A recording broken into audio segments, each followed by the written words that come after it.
साहब मैं आपसे एक चीज़ ये पूछना चाहूँगा। जैसे पानी है, पानी पे हक देखो हर किसी का होता है, ठीक है। तो साहब ये दो समाजों में जहर घोलने का काम, इतनी नफरत, एक दूसरे को मारने की या बदर टिप्पणियाँ करने की, ये जो बातें आ रही हैं, ये इतना कुछ कैसे बढ़ा है? कौन मतलब ये सब करवा रहा है? क्या है? आपको क्या लगता है साहब? नहीं, इसके पीछे राजनीति हावी है। इसके पीछे वो छुटभैया नेता हैं जो अपना चेहरा चमकाना चाहते थे इस आंदोलन से। और ये जो भद्दी टिप्पणियां की गई, मैंने कहा ना अभी, हमारी तरफ से अगर पूरे आंदोलन में या उससे पहले कभी भी कोई टीका टिप्पणी ले आओ हमारे लोगों की तरफ से, उधर से उन्होंने जहर उगलना शुरू किया, उधर से उन्होंने बकवास करना शुरू किया। फिर भी हमने आज तक कभी भद्दी और गंदी टिप्पणियां नहीं की। उसके पीछे कारण ये है कि हमारी जो लड़ाई है, वो लड़ाई ऐसे समझो माँ बहनों से तो लड़ाई है ही नहीं। उधर भी जो लोग बैठे हुए हैं वो हैं और इधर हम लोग बैठे हुए हैं। तो हमारी आपस की लड़ाई, उसमें माँ बहन बेटियों को लाने की कहाँ जरूरत है। लेकिन वो उनका इस तरफ इतना गिर गया, फ्रस्ट्रेशन है बहुत ज्यादा कि हम हार कैसे गए, हमारी हार कैसे हो गई। जबकि हमने जिस दिन समझौता किया था उस दिन भी प्रेस वार्ता नहीं की थी, हमने कोई सोशल मीडिया पर है वो क्या नाम स्टेटमेंट नहीं दिया था। हम चुपचाप अपने घर आ गए थे कि जो समझौता हुआ है ठीक हुआ है और मामला शांत हो जाएगा। उन्होंने और उनके लोगों ने जो सोशल मीडिया पर धमाल करते हैं, उन्होंने श्रेय लेने के लिए सबसे पहले शुरू किया तांडव। अब अति का अंत तो होता ही है, वो 6 तारीख को हो गया। वो मानवीय आधार पर नहीं होता, ईश्वरीय आधार पर हो गए। और नहीं, ऐसे मशीनें खराब नहीं होती। इतनी टेक्नोलॉजी के आज के युग में इतने इंजीनियर्स बुला लिए गए थे और 2-2 दिन तक ठीक नहीं हुई, 3-3 दिन तक ठीक नहीं हुई। तो कहीं ना कहीं अहंकार का अंत तो होना था। साहब हमने ये भी सुना है कि जो अपनी बहन बेटियां हैं, उनको रोककर उनके आईडी आधार कार्ड भी चेक करे जा रहे हैं जी।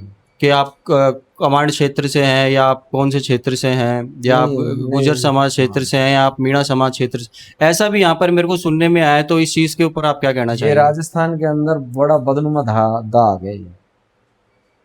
हमारे यहाँ पर एक मीणा भाई और एक उनकी शायद मिसेज थी, वो निकल रहे थे। उन्होंने रोक लिया। पता चल गया कि ये दोनों क्या नाम है फैमिली है जो मीणा है। हमारे लोगों ने उनको उनसे पूछा और उनसे कहा कि तुम्हारे यहाँ पर है ना जो आईडी देख देख करके और महिलाओं को और बच्चों को भगा रहे हैं, भगा नहीं रहे, बेइज्जत भी कर रहे हैं। और आप अब आए हो, आप से सम्मान जाइए, हमारे ऐसे संस्कार नहीं है। अगर आप अकेले होते और आप मर्द होते तो आपको रोक दिया जाता, पर आपके साथ में महिला है इसलिए आपको हम शहर से घर जाने दें।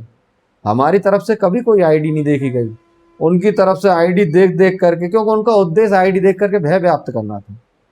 आईडी देख रहे थे, सोशल मीडिया बंद करते थे कैमरा और उनके साथ में जो छीना झपटी मारपीट की नौबत आती थी। ऐसी कई घटनाएं हुई। तो ये बदनुमा दाग है। आप इतने नहीं गिर सकते लोकतंत्र में, कुछ सीमाएं होती हैं, उन सीमाओं से ज्यादा अगर आप गिरोगे तो फिर आप अपराधी की श्रेणी में आते हो, फिर आप आंदोलनकारी नहीं हो सकते। जी बिल्कुल। तो साहब अब ये भी हमें सुनने में आ रहा है सर, यहाँ दो गुट बन गए हैं। एक रामकेश जी का बन गया है, एक किरोड़ी जी का बन गया है।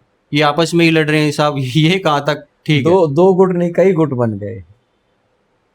इसमें जो पगड़ी बंधाई की रस्म हुई थी ना, वो शुरू की थी रामकेश मीणा जी। जी। फिर उस पगड़ी को कई सरों पे सजाया गया था, हरीश मीणा जी भी आए थे। वो सबसे ज्यादा पढ़े लिखे इंसान थे वो, मुझे लगता है डीजीपी जैसे बड़े जिम्मेदार पद पर रहे थे राजस्थान के अंदर, फिर सांसद बने, फिर एमएलए बने। ये देखिए कि आप वो इस चुनाव पायलट साहब के काफी करीबी थे, तो उनको भर भर के झोली वोट दिए थे गुजर समाज में। जी। फिर भी वो उनका जहर निकला चाय पे, कि ये लोग चाय पीने आते थे। मैं ये कह रहा हूँ हमारे यहाँ से जब ये डीजीपी रहे थे तब भी इनका रवैया ऐसा ही था, बड़ा जातिवादी मानसिकता के लोग हैं ये, जो बाहर दिखावा तो करते नहीं लेकिन अंदरूनी बड़ा जातिवाद भरा हुआ है। और जाति से तनख्वाह तो जाती नहीं है, तनख्वाह तो सारे राजस्थान प्रदेश देश भर की जो आम जनता है उसके टैक्स से मिलती है। लेकिन वो अलग तरीके का फर्ज अदा कर रहे थे। और इतने दिन बाद जो अंदर जहर भरा हुआ था वो यहाँ पर निकला कि हम ट्रैक पे नहीं जाएंगे, हम सीधा पांचना की तरफ कूच करो। तो मैंने उनसे ये कहा था, मैंने कि आप डीजीपी हो, आपने पुलिस बेड़ा चलाया है, प्रशासनिक अधिकारी हो, आपके सामने भी राजस्थान पुलिस का एक सिपाही खड़ा है, आप 2 कदम आगे तो बढ़ाई, मैं आपको 1 इंच आगे नहीं बढ़ने दूँ। फिर वो चले गए। उसके बाद में फिर 20 विधायक नेता फिर इकट्ठे हुए। जिस दिन डॉक्टर साहब आए थे उस दिन वो भी खाली हाथ चले गए। और ये समझे, एक ये नेताओं वाली नहीं थी, एक पार्टी का हाथ से हट करके पूरा आंदोलन दूसरी पार्टी के हाथ में चला गया था। डॉक्टर साहब की एंट्री जैसी होती है ना, पूरा आंदोलन बीजेपी के हाथ में आ जाता है।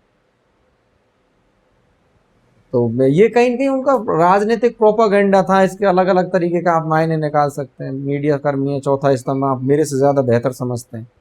पर हमारे यहाँ डे 1 से जो काम शुरू हुआ था लास्ट डे तक वही चला। सबको निमंत्रण था, जबरदस्ती किसी से नहीं थी। किसी भी नेता का नुकसान नहीं होने दिया हमने, हमारी जाति के किसी भी नेता का, क्योंकि हमने साफ और स्पष्ट कह दिया था ये आंदोलन जातिगत रूप लेगा और आप 3600 कौम को ने नेता बनाए हो, आप जनप्रतिनिधि हो, आप इसमें इन्वॉल्व मत होना।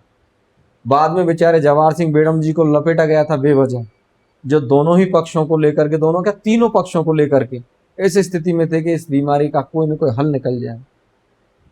अब वो टेक्निकल इशू जो हुआ था उसको सब उनके सर पर रख दिया था। और आप देखिए, मैं हर चीज शर्तों पे लागू करना चाहते हैं, भाईचारा भी चाहते हैं तो शर्तों पे। वो उनकी शर्त मान ली तो भाईचारा, उनकी शर्त नहीं मानी तो भाईचारा नहीं, उनकी राजनीतिक शर्त मान ली तो भाईचारा, नहीं मानी तो भाईचारा नहीं। अब जब पानी के लिए वो टेक्निकल इशू हुआ था तो उन्होंने शर्त लगा दी कि इन्होंने करवाया है, जबकि उनका कोई लेना देना नहीं था, रावत जी का कोई लेना देना नहीं था। फिर भी उनको क्या नाम है, दोषी बनाया गया और ज्ञापन में ये मांग करी गई कि उनको मंत्री पद से हटाया जाए। यानी कि सारी शर्तें आप लगाइए, सारी शर्तों को आप मंजूर करवाइए। आप लड़ाई पानी की लड़ रहे हो, राजनीति की लड़ रहे हो, जाति की लड़ रहे हो या व्यक्ति की लड़ रहे हो, कुछ समझ में नहीं आया। साहब गुड़ गोबर एक करके रख रखा हो। सब जनता से हमें ये भी जानने को मिला है यहाँ पर कि जैसे कि इस क्षेत्र में अभी जैसे हाल ही में सचिन पायलट जी आए थे सगरगटा में, उन्होंने भी जल समझौते पर समाधान के लिए ही बोला था। पर अब हमें ये सुनने में आ रहा है कि यहाँ पर जो सचिन पायलट जी का जो प्रभाव है वो अच्छा है, उनकी छवि बहुत अच्छी है यहाँ पर। मतलब ये एक मुद्दा वो भी बनाया जा रहा है कि उनकी छवि को खराब करने का। आप इस बात से कहाँ तक सहमत हैं? नहीं, 21 साल पहले पायलट साहब नहीं थे, 21 साल पहले नहीं थे, ये मुद्दा 21 साल पुराना है। तो उनकी छवि को बिगाड़ने के लिए ये आंदोलन खड़ा किया गया था ऐसा नहीं। वहां जो कार्यक्रम था वो प्रायोजित था, वहां पायलट साहब को रोकने के लिए आंदोलन खड़ा किया गया था रामकेश जी की तरफ से, किसी के इशारे पर। वो बात ठीक है, उस हद तक हम मान सकते हैं, लेकिन पायलट साहब ने यहाँ आकर के किसानों के हक की बात करी थी। और मैं तो आपके चैनल के माध्यम से पहली बार ये बात बोल रहा हूं कि पांचना के पानी के पेचने, पायलट साहब जिनको अपना समझ रहे थे, लोग आस्तीन में सांप पालते हैं, पायलट साहब ने आस्तीन में नाग पाल रखे हैं। उन नागों का पता ही इस पांचना के पेच से चला था, इस पांचना के आंदोलन से चला था। राजस्थान की आम जनता तो यही मानती थी ना कि हरीश मीणा जी मानेसर से लेकर आज तक उन्हीं के साथ थे। और शायद पायलट साहब भी यही सोच करके बैठे होंगे कि ये तो मेरे ही आदमी। लेकिन जब उन्होंने फन निकाला बाहर तो पता चला कि ये आस्तीन में नाग बैठे हुए, सांप नहीं बैठे हुए डसने के लिए। तो राजनीति का जो धुंधलापन था ना वो भी एकदम साफ हो गया। मैं तो ये कहता हूँ ये जो आंदोलन है ये पायलट साहब के लिए भी फायदेमंद रहा, ये आंदोलन है ये डॉक्टर साहब के लिए, विक्रोल लाल जी के लिए भी फायदेमंद रहा, ये आंदोलन है ये आम किसान के लिए भी फायदेमंद। सबका चेहरा साफ साफ तो नजर आ गया इसमें कि कौन किस स्थिति में कहाँ पर बैठा हुआ है, क्या करना चाहता है, इनकी मंशा क्या है, कितने ये जन हितैषी हैं, कितने ये जाति के हितैषी हैं, वो सारी चीज तो क्लियर हो गई इसमें। जो सर अपना चेहरा चमकाना चाह रहे हैं, जो जनता को भड़का रहे हैं, जो छोटे नेता हैं, इनके पीछे बड़े राजनेता कौन हो सकते हैं साहब? नहीं, मैं एक बात बताऊं, ये जितने भी लोग जो बकवास कर रहे हैं, जो गालियां दे रहे हैं, मैं तो आपके चैनल के माध्यम से डॉक्टर साहब से ही अपील करूंगा कि ये सारे आपके कार्यकर्ता बनते हैं। अब पता नहीं ये कितने हैं कितने नहीं हैं, ये इर्द गिर्द आपके ही घूमे हैं, तो ऐसे लोगों से आप दूर रहिए। आप बहुत बड़े कद के नेता हो, आप कर्नल किरोड़ी सिंह बैंसला जी वाली लाइन के नेता हो, तो आपको अब इस अंतिम समय में, राजनीति का आपका अंतिम समय चल रहा है, 10 साल 5 साल 20 साल जितनी भी है उसको लास्ट टाइम ही कहेंगे, स्टार्टिंग है नहीं, मिडिल भी नहीं है, लास्ट। ऐसे लोगों से आप दूर रहिए। अगर आपको लीडरशिप ही डेवलप करनी है मीणा समाज के अंदर, अच्छे लोगों को लाइए। अच्छे बहुत से युवा हैं, बहुत अच्छे युवा हैं जो काम करना चाहते हैं, उनको सामने लाइए। हकीम जी, आपसे अंतिम सवाल मैं पूछूंगा, अगर सोशल मीडिया पर अभी भी गलत टिप्पणी की जाती है, आपकी माता बहनों पर भी गलत टिप्पणी की जाती है, तो अगला कदम क्या रहेगा आपका? नहीं, अब अगर टीका टिप्पणियां की जाएंगी तो अब वो माहौल तो रहा नहीं। जी दोनों तरफ के धरने समाप्त हो गए, पानी रिलीज भी हो गया, समझौता भी हो गया, सारी चीजें।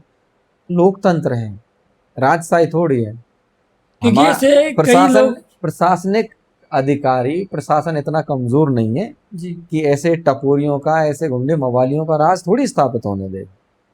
उठा उठा करके रखेगा इनको और इनका बहुत बेहतरीन तरीके से इलाज करेगा। ऐसे आप किसी की माँ बहन बेटियों को बदनाम या उनको कलंकित थोड़ी कर सकते हो। और अगर ऐसी टीका टिप्पणियां फिर से आती हैं जी तो या तो प्रशासन उनको देख ले, जी और प्रशासन नहीं देखेगा तो हम इतने कमजोर थोड़े हैं। हम बहुत बेहतरीन तरीके से देखना जानते हैं, फोर्स के आदमी हैं, हर बीमारी का तोड़ जानते हैं हमें। जी हकीम जी, धन्यवाद आपका, आपका कीमती समय आपने हमें दिया। Thank you so much.